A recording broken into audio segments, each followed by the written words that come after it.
Hey, good morning. Good morning. Where are you? I am currently in Da Nang in Vietnam. Wow. And I'm in Athens, Greece. Amazing. Yeah, what's happening there? So now we are entering the rainy season. So today morning was a heavy rain. The previous race was very sunny, but now, yeah, I think the next days will be very rainy till the end of December. That's wonderful. That's wonderful. Enjoy the rain. Hey, everyone. This is Now Tell Us podcast, and I'm your host, Anthony Morori. And today we have a wonderful guest, Markos Korvesis. Welcome to the show, Markos. For the invitation, Anthony. Thank you. Yeah, before we go on, I would ask each and every one of you who's watching or listening to please share this episode with all your friends. If you have a question, please ask.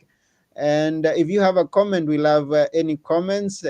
And as we wait for people to join, this is the introduction, and we are asking you to just do everything uh, share, comment, like, and yeah, welcome to the show. And now this is officially Now Tell Us. Here we go.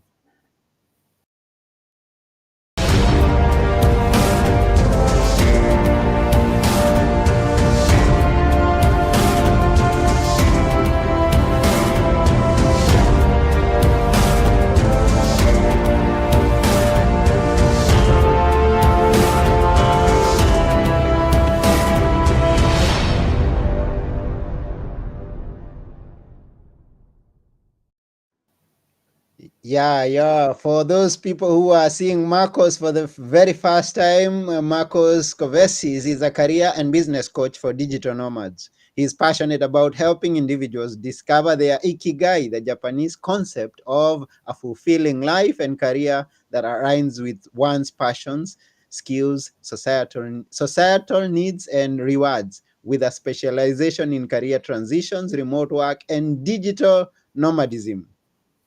And he's got a lot of experience. He's been doing this for quite some time.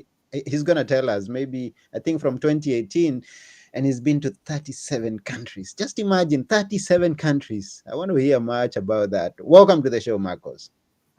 Thank you for the invitation, Anthony. Yes, you've got quite a career there, and I'm envious. So today we're going to be talking about how to become a digital nomad. But before we go into how to, can we maybe have an idea from Marcos? What is digital nomadism? Yes, definitely. So digital nomad is considered someone who works remotely from a device such as a laptop, a tablet, or a smartphone. Most nomads they use a laptop and a smartphone, and they also travel from time to time. Some digital nomads they travel every few days, or every few weeks, every few months, or even few years. So this is considered a digital nomad, someone who is working remotely and also change places, traveling Yeah, slow or fast. it's good. It's good to know that because I was born in Kenya, and that was ages ago in a village. And what we knew as a nomad was someone. Do you know the Maasai? Yes. The Maasai. What we knew as a nomad back then was someone who has no clothes, or maybe just a covering on themselves, a simple covering, a sheet of a bed sheet or something, and then they are going with cows from forest to forest or from wilderness to wilderness looking after cows. That was who a nomad was, and that was their wealth.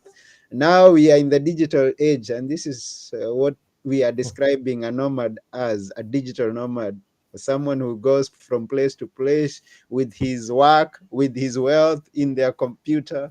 That's interesting. Yeah, Anthony, I also want to say here that because some people are confused, digital nomads can be employees and can also be freelancers and business owners or even investors.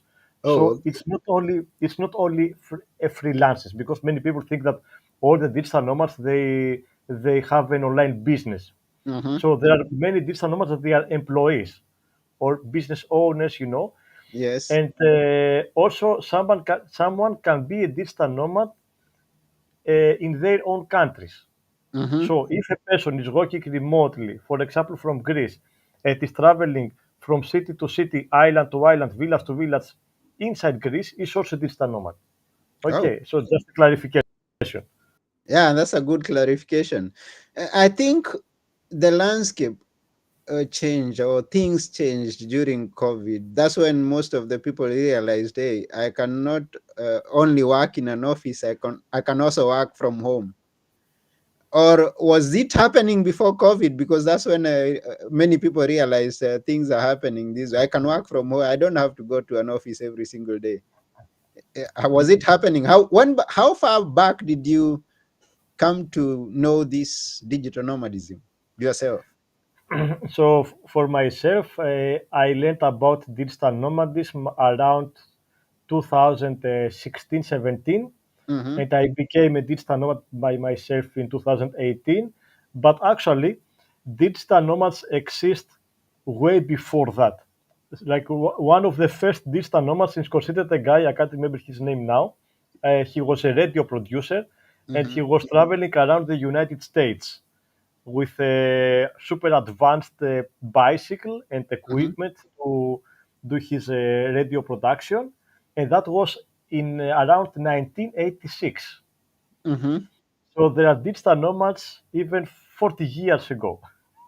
Wow. Yeah, 40 years ago, it was still digital nomadism. Yeah. Wow, that's interesting to know. Now, we come to Marcos, who's been doing that for the last from 2017, 2018. Tell us about your journey and how you got started, and what it is that you are doing, and maybe what's even you are doing right now. Okay. So it was a time in my life that I wanted to change my career. That was in 2016. So I was exploring the options, what I would like to do, what a job to find a job that I enjoy, and I enjoyed a lot of conferences and trainings and seminars, and I met some people that they were digital nomads. I think the first digital nomad I met was Sasha. I think that was a lady from Russia who was actually having a tribe, the Sun Surfers, and traveling around the world and also doing social impact projects. And at the same event, I think I also met another guy that he was a CEO of a marketing company in Canada, and he was also a digital nomad. So that was Mm-hmm. my first, let's say, experience with digital nomads, and that was during a time that I also discovered what job I would like to do, which is career coaching, helping people find a job and Mm-hmm. change their career. And yeah, I was like, okay, this is possible. Now I know that people are working remotely and travel the world, and I love this idea. So I want to do the change, the Mm-hmm. same. So I want to do the same. And this is how I started with the mindset that I will do everything remotely, uh, which is interesting because all the people I knew in Greece, because I'm from Greece, all the people I knew in Greece in the same job, career coaching, they all they were all working in an office, Okay. or they were even starting an office. And I was like, why do you start an office? You can do it from home without paying any rent or other expenses. Mm-hmm. And this is how I started. That was my idea by meeting these people, and I started traveling as a digital nomad in 2018. That was way before COVID, a few years before COVID. Yeah. And what was your first country to travel to? So the first country to travel was Romania.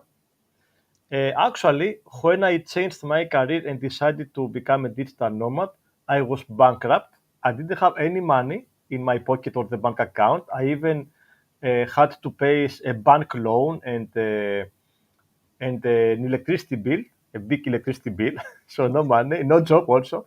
Yeah. Uh, so I was searching the options. I heard about a quote from a conference which was, "You don't need money, you need a better strategy."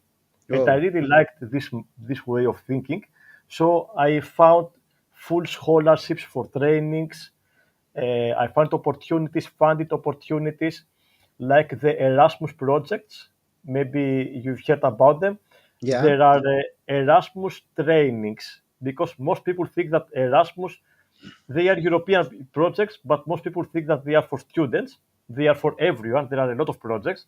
So Whoa. there are the Erasmus trainings, which are usually around 7, 10 days, and they are fully funded by the European Union. Flights, Mm. accommodation, food, everything. So Mm-hmm. I started using Erasmus projects to do some funded trainings and also combine digital nomadism Mm. without, having any expenses. Yeah.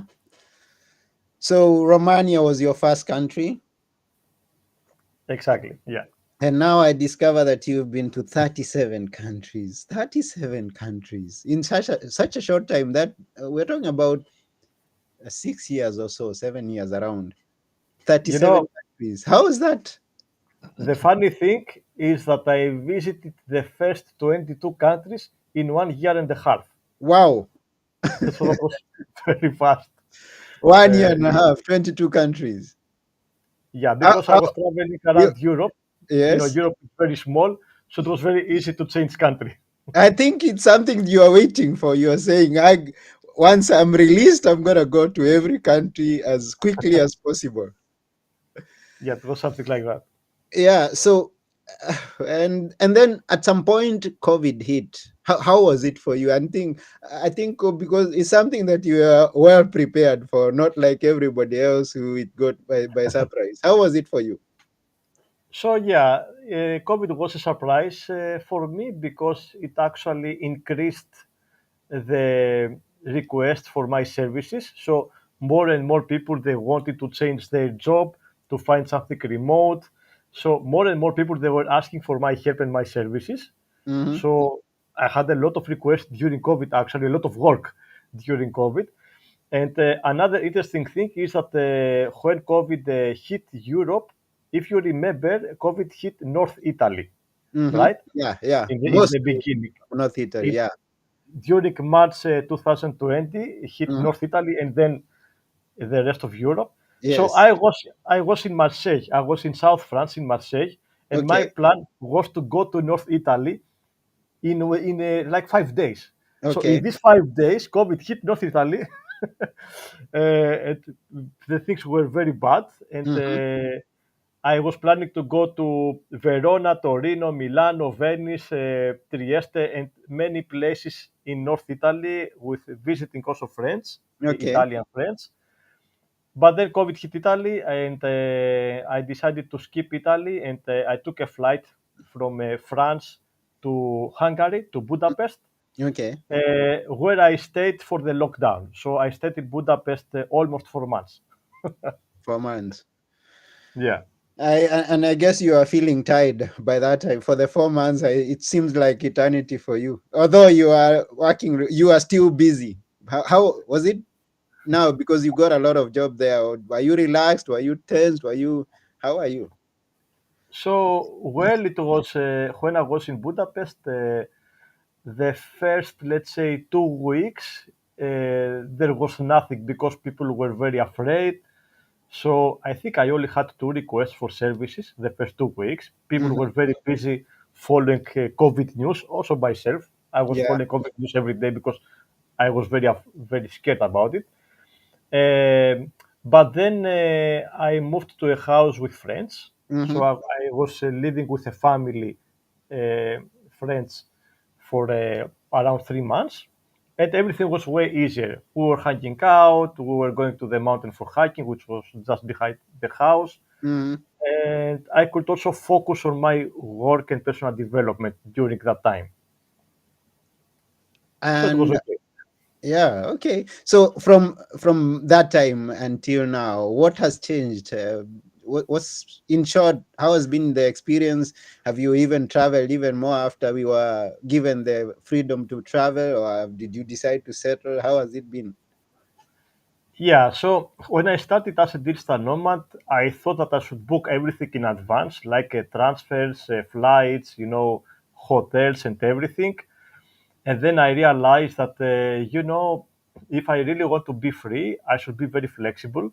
Mm-hmm. So after doing one mistake and booking a two-way flight from Lithuania to Greece, and I ended up in Finland, like I took a That's flight from a good I, one. I took a flight from Greece to Lithuania, and then Yeah. I was like, "Oh, Latvia is very close. Let's travel to Latvia." And then when I was in Latvia, I was Estonia is also very close. Let's travel to Estonia. And when I was in Estonia, Finland is also very close. So I ended up in Finland, but my flight back to Greece was from Lithuania. So that was very funny. Uh-huh. And after this experience, I never booked a two-way flight. So I always book one-way flight. I go there, I explore what I want to do, I travel the world, and then when I want to come back to Greece, yeah, I just book a flight to come back. What changed also is that in the beginning I was traveling very often, like every few days or weeks. Mm-hmm. But the last 2 years I travel around Southeast Asia that I really like. And this year I decided to stay most of the months in Da Nang in Vietnam because I really like Vietnam. I really like the city here and the vibes and the community.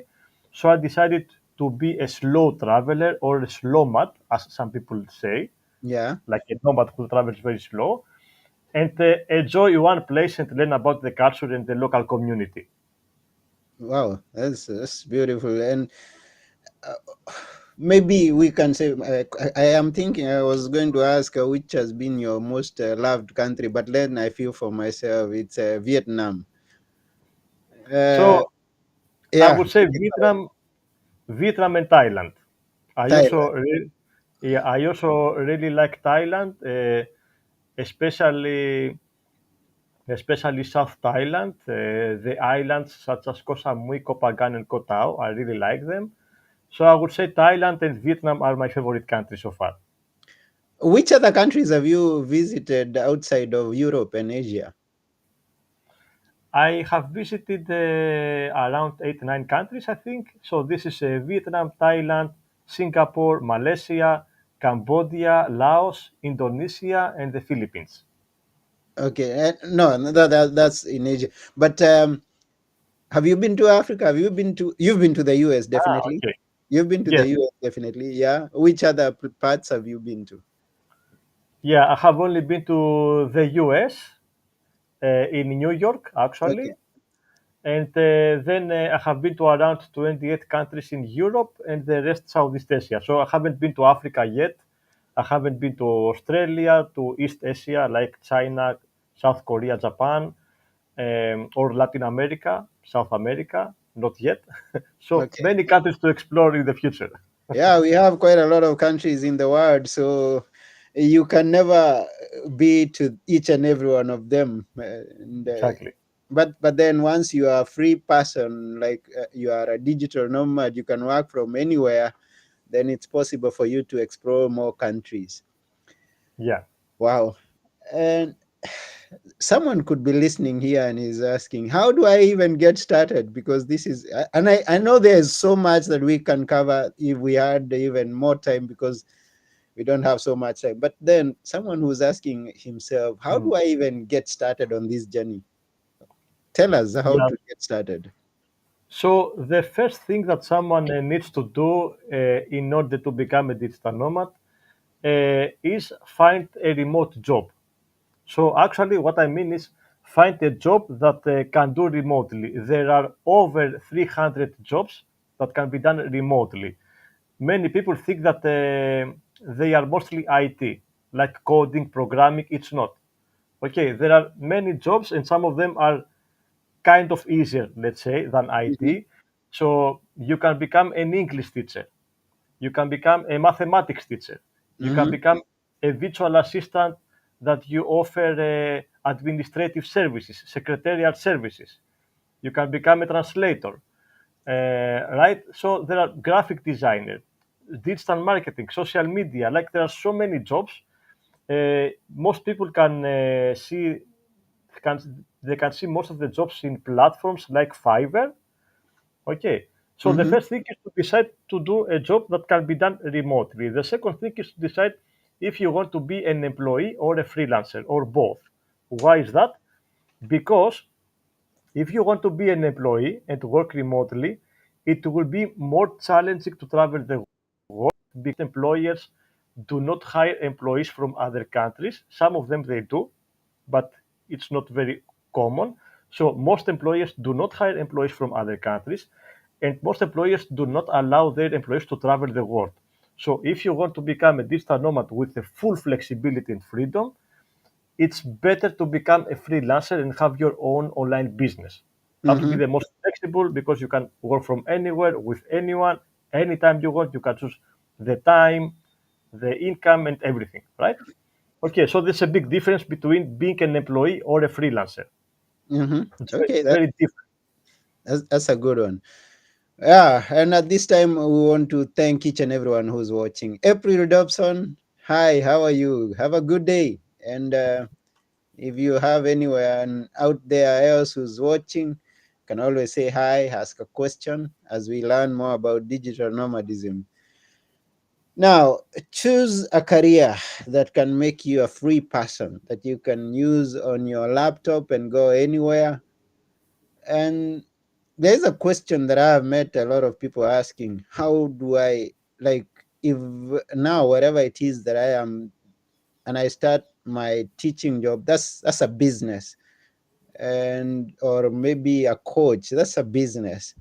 How do you go about putting a business together and working on it from everywhere? Where do you register your business? How do you just give us an idea, because that's something that many people could be confused about.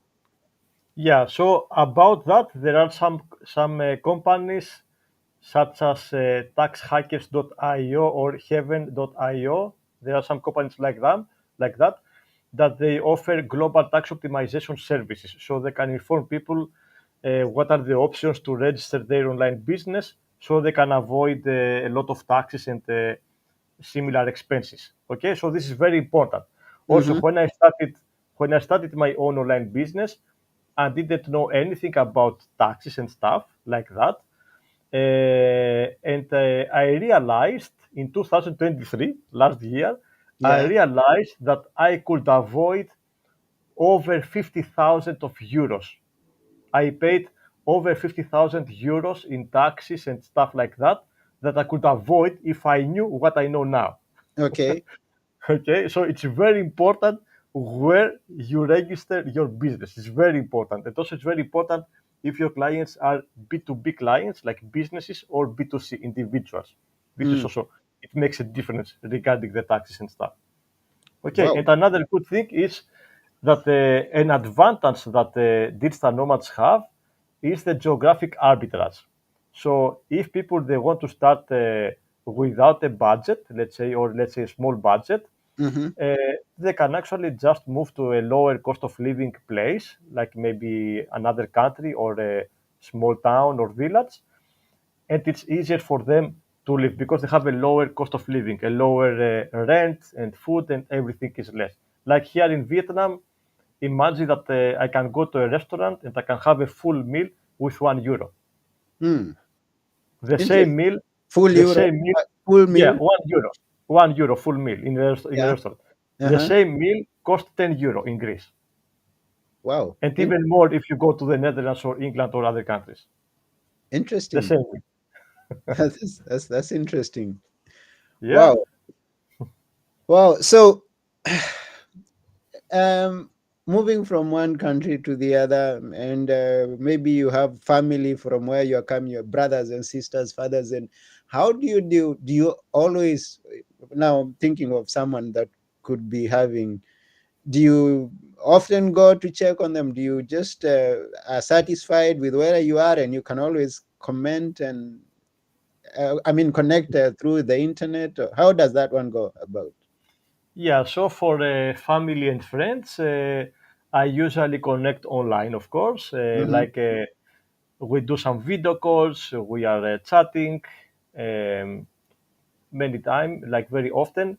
And I usually go back home, let's say to Greece, every year for a few months. I Hmm. usually go for 1 to 3 months per year, so I can visit family, friends, colleagues, business partners, and also join some events that I like in Europe.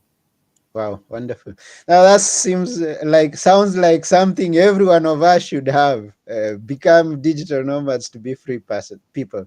Now I want to thank Eve and Gichunge, who's here commending us for what you are doing. Saying she's saying very helpful discussion. Thank you, Coach, for inviting such a great speaker. Hey, Marcos, they say you're a great speaker who is sharing Ah, the points drawn thank from you his so own much. experience. Thank you, Abe. Thank you so much. Yeah, thank you very much, Eve. We appreciate, and everyone else who's watching there, we appreciate you taking your time and watching. And Marcos, I am thinking that maybe we have a lot of this is an interesting topic. I'm thinking that maybe we have some people who could be having so many questions, and with the limited time that we have on this episode, my myself have been left with a lot of questions that I could be asking. So I'm asking whoever is watching this video or listening to us to leave a question there. And if we have enough questions, we could bring Marcos back to come and tell us more about the digital nomadism life. Sure. Yeah. So I have to just let it be known that I've known Marcos for quite some time. Even by that time that he was starting, we became good friends. So we are friends with Marcos. He's not a stranger. And he's a good person for the time that I've known him, a wonderful person, and he's doing great things. Uh, at this point, I would ask Marcos, what are your future plans? What things do you have in store for us to just keep watching? Yeah, okay. So for the future plans is that I already started with some friends organizing Nomad events. Hmm. So we organized the Athens Nomad Fest when you were the MC, and we were very happy Thank you very to have much. you, which was end of September. And then we are also organizing, we have a different team that we are organizing Nomad festivals in Vietnam. That will be probably end of March 2025 in Da Nang and beginning of April 2025 in Hoi An. These cities are very close to each other, like 30 minutes Hmm. by car or motorbike. And we also plan the next Nomad festivals in Greece. We hope to organize one also in Kenya, Yeah, we like should. as Kenya also is joining the Nomad map, let's say, with the Nomad visa and everything. And yeah, so this is the plan to organize more things. We also have, I have two businesses. I'm a co-owner of LeadCompass Career Services that will help people find a remote job, become digital nomads, or start their own online business. And also Nomad 365, which we are doing consulting, to Airbnb hosts and hotels on how to make their establishments digital nomad friendly, so they can attract digital nomads.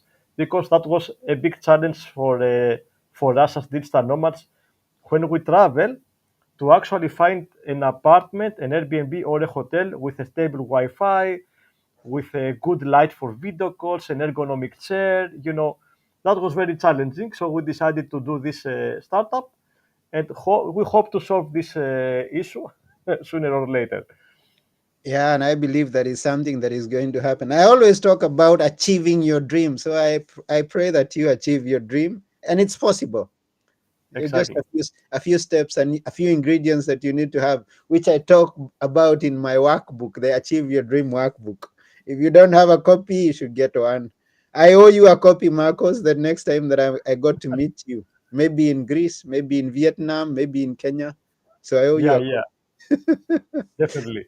I owe you a copy. So to everyone who's watching, thank you very much. And before you go, um, uh, okay, one question, and then we are going to leave other people to keep asking questions. And we are going to bring you back here, Marcos, because I know there are so many questions. So All uh, right.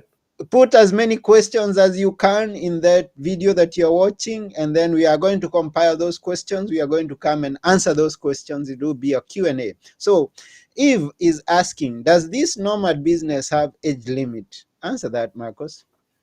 There is no age limit, so you can start your own online business at any age. Actually, I even have some people that they are changing their careers to become digital nomads or just remote workers and work from their home as employees or start their own online business at ages like 55, 58, even 62.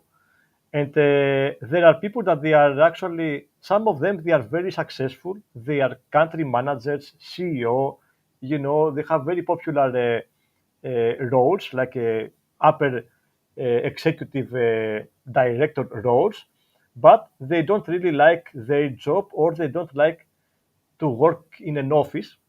So they decide to change their career, even after 50 years old, or even after 60 years old, and work from home or travel the world. Wow. So there's no age limit. If you had that, there's no age limit. You can just decide today that you want to be a digital nomad and just get started. And if you have any questions, please post them there, everyone who's watching. And also, Marcos, once we go, I know there are people who would want to get more answers before we meet here next. How can they reach out to you and get connected to you? Yeah, so they can find me on Facebook with they can see my name, right, Anthony? I guess they can see Yes, my they name. can see your name. They can see your So name. they can find me on Facebook, on Instagram, on LinkedIn with the same name, or even contact me on WhatsApp or Telegram. They can find my number on my LinkedIn profile. I have my number there on the About section and contact information. Okay, so feel free to reach me on all these kind of social media and chat applications. Yeah, I'm available. Feel free to ask me anything. We also have, I think, one more question here, Anthony. Yes, we can answer that before we go. Yes, Yeah, let's answer that before we go. And all the other questions, please, everyone who's watching, leave them there. We'll come to answer them. So, Marcos would like to answer this question. Does this field have all kinds of jobs that are aligned to their passion? I think she missed the intro, but anyway, you can talk about that. yeah, sure. So, yeah, we said in the beginning of this episode that there are over 300 jobs that you can do remotely. For example, all kinds of teaching jobs, consulting jobs, coaching jobs, IT, HR, legal, finance, marketing. There are many jobs. There are even yoga instructors that they work remotely, or Mm. personal trainers that they work remotely too. So there are a lot of jobs that you can do. I hope that at least one of them you really enjoy, so it is your passion. But yeah, if like your passion is, let's say, I don't know, gardening, you need to find another way to do it online. Maybe teaching people about gardening with online courses or creating content about it, something like that. Okay, so Yeah, it depends. It yeah. depends on the job. Yeah, there can always be a way to turn whatever it is that you're working on to an online job. There are ways. There are ways. Yeah. Yes, and you've heard that. Eve, thank you very much for the questions. Keep posting those questions, and Marcos will come to answer them the next time that he's here because we've got to go. Our time is up. Thank you very much, Marcos. Please go and search for Markos Korvesis. There are not so many Markos Korvesis online, so go and search for Markos Korvesis online. Connect with him, and yeah, until yeah, we really appreciate you, Marcos. Thank you very much, Marcos, for coming to the show. Thank you so much, Anthony. And I would be happy to do a new episode and answer more questions and talk about more things. Thank you Okay, so the much. questions. I know the questions will be coming. So see you the next time. So, wow. This has been Now Tell Us, and it's been a wonderful episode. I thank each and every one of you who's watching, even the recorded version. Thank you very much for watching. And now we've got to go. Our time is up. We've got to go. Until next time, um, but there's something I always like asking our guests once they are here. Tell us something that we should never forget before we sign off. Something that we should never forget.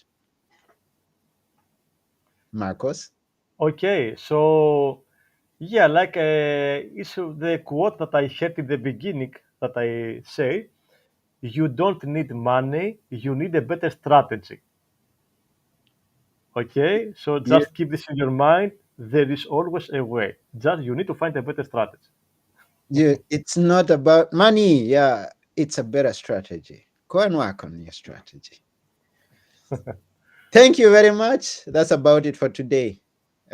Yes, and this has been Now Tell Us. I've been your host, Anthony Morore. And together with our very wonderful guest today, Markos Korvesis, we are saying bye for now. Thank you. Bye bye. Bye.